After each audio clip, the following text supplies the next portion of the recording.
Hello, പുതിയൊരു വീഡിയോയിലേക്ക് എല്ലാവർക്കും സ്വാഗതം. ഇന്ന് നമ്മൾ പോകുന്ന ട്രിപ്പ് എന്ന് പറയുന്നത് കിന്നക്കോറയിലേക്കാണ്. കിന്നക്കോറ എന്ന് പറയുമ്പോൾ ഇപ്പോൾ ഇൻസ്റ്റഗ്രാമിലും അതുപോലെ തന്നെ ഫേസ്ബുക്കിലൊക്കെ വളരെയധികം ട്രെൻഡിങ് ആയിക്കൊണ്ടിരിക്കുന്ന ഒരു ടൂറിസ്റ്റ് പ്ലേസാണ്. നമ്മൾ പണ്ട് മുതലേ ഊട്ടിയിലേക്ക് ടൂർ പോകുന്നല്ലാതെ ആ ഒരു ഊട്ടിയും അതുപോലെ തന്നെ അവിടുത്തെ ബൊട്ടാണിക്കൽ ഗാർഡൻ അങ്ങനത്തെ സംഭവങ്ങളൊക്കെ കണ്ടിട്ട് നമ്മൾ നേരെ തിരിച്ചു പോരും. എന്നാൽ ഇന്ന് നമ്മൾ പോകുന്നത് ഊട്ടിയെ ലക്ഷ്യം വെച്ചുകൊണ്ടല്ല. ഊട്ടിയിൽ നിന്ന് ഏകദേശം 50 കിലോമീറ്റർ സഞ്ചരിച്ച് കഴിഞ്ഞാൽ വളരെയധികം പ്രകൃതി രമണീയമായ കാഴ്ചകൾ കണ്ട് ആസ്വദിച്ച് വളരെ എന്താ പറയുക, വളരെയധികം രസകരമായിട്ട് മഞ്ഞുപാളികളൊക്കെ നമ്മളെ തൊട്ട് തലോടി പോകുന്ന ആ ഒരു രംഗങ്ങളൊക്കെ അടുത്ത് ഫീൽ ചെയ്തുകൊണ്ട് നമുക്ക് പോവാൻ പറ്റിയ ഒരു അടിപൊളി പ്ലേസാണ് കിന്നക്കോറ. യഥാർത്ഥത്തിൽ കിന്നക്കോറ എന്ന് പറയുന്ന ആ ഒരു പ്ലേസ് ഡെസ്റ്റിനേഷനിലല്ല കാഴ്ചകൾ കിടക്കുന്നത്.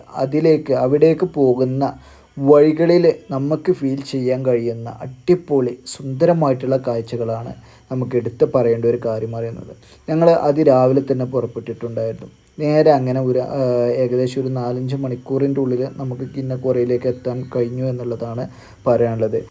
പിന്നെ പറയാനുള്ളത് അവിടേക്കുള്ള റോഡ് എന്ന് പറയുമ്പോൾ അടിപൊളിയാണ്. കാരണം ഒരു കുണ്ടോ കുഴിയോ കാര്യങ്ങളോ ഒന്നും തന്നെ ഇല്ല. വീതി അല്പം കമ്മിയാണെങ്കിലും നിങ്ങൾക്ക് ഏറ്റവും കംഫർട്ടായിട്ട് യാത്ര ചെയ്യാൻ പറ്റുമെന്നുള്ളതാണ് എടുത്തു പറയേണ്ട ഒരു കാര്യമെന്ന് പറയുന്നത്. എന്താ പറയുക, ഒരു മിനി സ്വിറ്റ്സർലാൻഡ് എന്നൊക്കെ വേണമെങ്കിൽ നമുക്ക് പറയാം. കാരണം അത്രക്കും അടിപൊളിയാണ് നമുക്ക് അവിടെ പോകുന്ന സമയത്ത് നമ്മുടെ ചുറ്റുപാടുള്ള കാഴ്ചകൾ എന്ന് പറയുന്നത്. അവിടുത്തെ ആ ഒരു കാഴ്ചകൾ നിങ്ങൾക്ക് ശരിക്കും ഫീൽ ചെയ്യണമെന്നുണ്ടെങ്കിൽ യഥാർത്ഥത്തിൽ നിങ്ങൾ പോകേണ്ടത് കാറിലോ അല്ലെങ്കിൽ ബസ്സിലോ എന്നല്ല.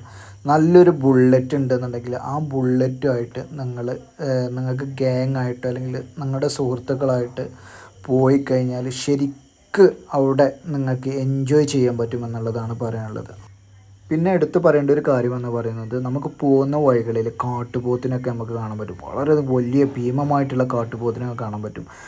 നമ്മളൊരിക്കലും തന്നെ വണ്ടി നിർത്തി അവരെ ഫോട്ടോ എടുക്കാനൊന്നും ശ്രമിക്കരുത്. കാരണം അത് അപകടകരമാണ്. അതുകൊണ്ട് തന്നെ നമ്മൾ കാഴ്ചകൾ കണ്ടുകൊണ്ട് പോവുക.